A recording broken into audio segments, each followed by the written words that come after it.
I don't think anyone would have gotten it, except Dario Argento approached us, Italian director, and we showed him the script, and he said, "I'll be the first money in on this one." I mean, basically, he caused the movie to happen.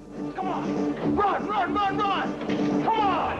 All right, all right, all right! A theme that I've always used is just this idea that we don't talk to each other. I mean, this complete lack of communication that we have, and a willingness to adopt a position. People aren't willing to accept your solutions, Doctor, and I, for one, don't blame them. Every dead body that is not exterminated becomes one of them. It gets up and kills. The people it kills get up and kill. You know, this sort of tribalism, or, you know, I think it's white, I think it's black.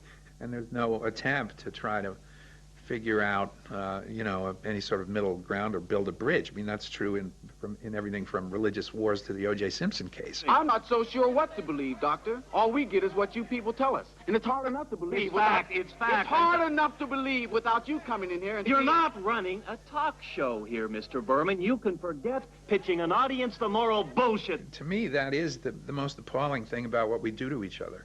And so it's a theme that I've worked with, particularly in the zombie films.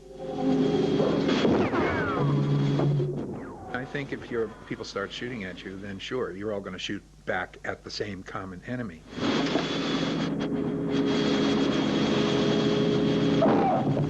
But in a situation where anything is ambiguous, I think there's going to be, at the very least, arguing, and perhaps at the worst, you know, people murdering each other for their point of view.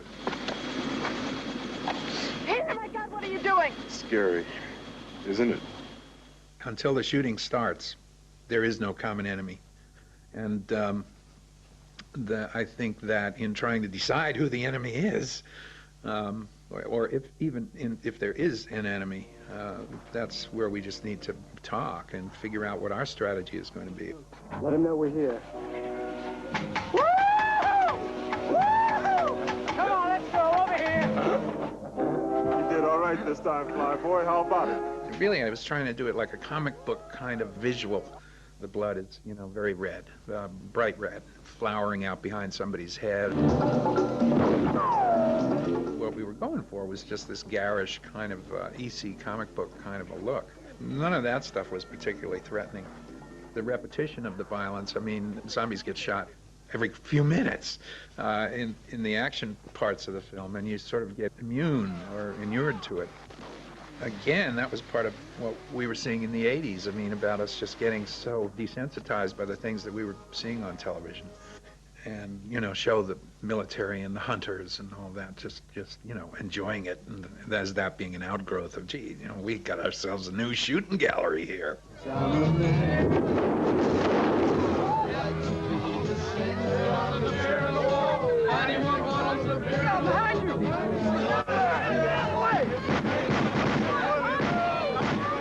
And also it worked to sort of ramp you up toward the really grisly scenes in the end, when we become just pieces of meat there at that point.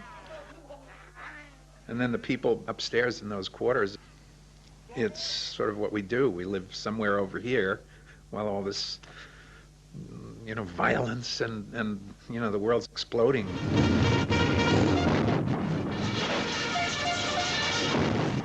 If I ever do another one, if I ever do the, you know, the 2000 one, I think that's what it'll be like. I mean, you know, maybe humanity will have come back. There'll be security guards and the zombies are out in the street, you know, sort of like the homeless. But will we care?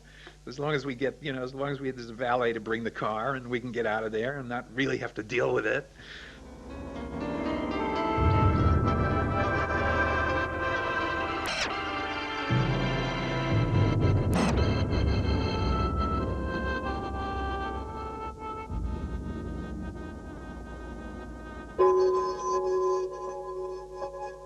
With the extra scary bits left in and some strong language, let's hear a blood-curdling scream now on BBC2 for Dawn of the Dead.